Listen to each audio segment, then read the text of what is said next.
post ama thengnajabaneba Facebook ta sigi post se angtang yengminasi aduga comment khraga Licypriya gi maramda asoiba kut thin-thin-duna ngangiba adumaina akhoi soiraba mapi mapa kayagi maramdadi nongmata ngangba thengnajadri sineba ko post ada mayamni comment da kari hagi habdo yengminasi ko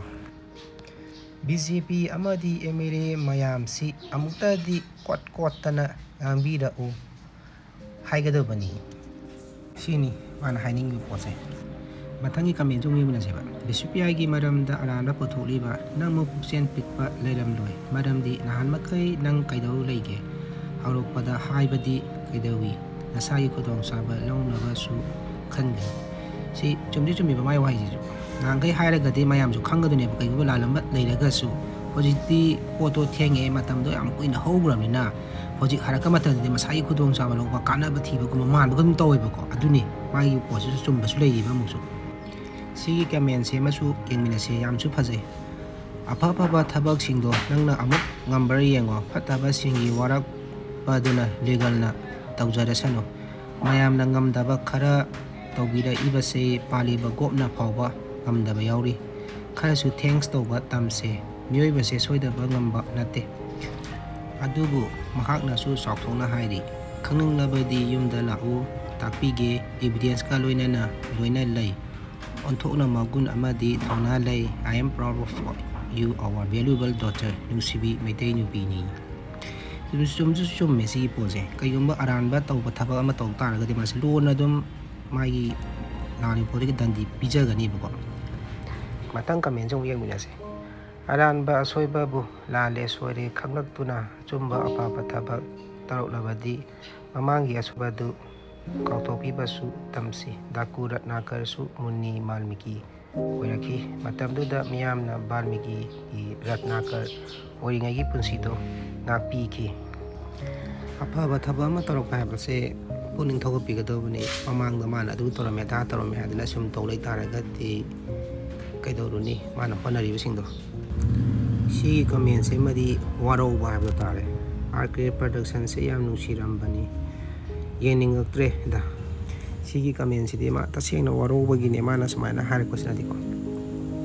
matang comment na muyang minaseba angang sina tawriba mayam se nang ekhoina tawba ngambro noina mi amabu hekta maithinaba honari sibo masi aseng mane akhoi maksu kaimta tawba ngamde akoina tawgiba habu akoina lambi chatpada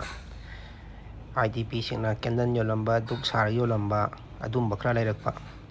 adagi imai ben singna lan kam chapagi ni hadana patara kun donation taramda koina khra piba sinatna koina karinta mateng pang mangangide chatana khatana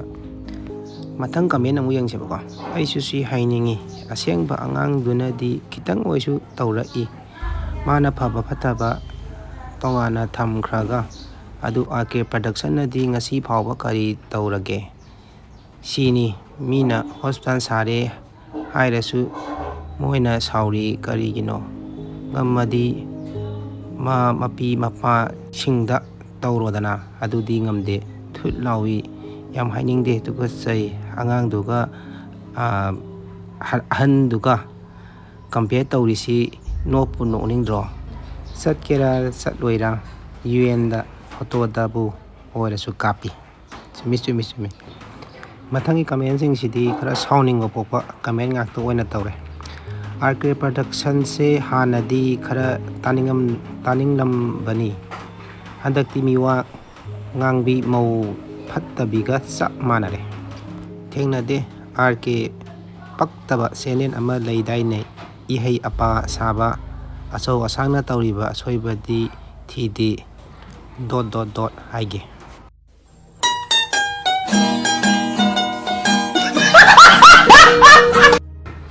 matang comment jong yengchiba RK production pesa kanna tali blackmail tawraga bot lep toira khangde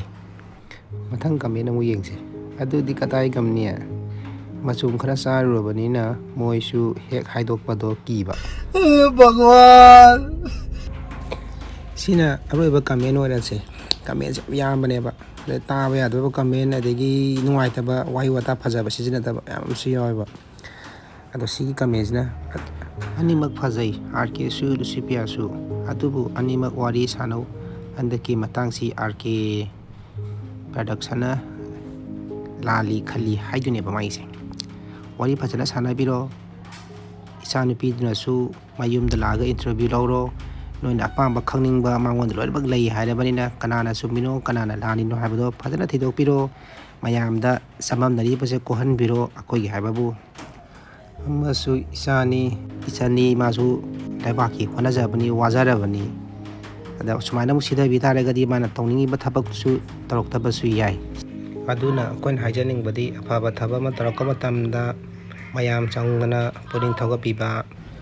ꯑꯔꯥꯟꯕ ꯊꯕꯛ ꯇꯧꯕ ꯑꯣꯏꯔꯒꯅ ꯂꯣꯅ ꯃꯥꯒꯤ ꯐꯝꯐꯝ ꯊꯣꯛꯄ ꯗꯟꯗꯤ ꯑꯗꯨꯝ ꯐꯪꯖꯁꯅꯨ.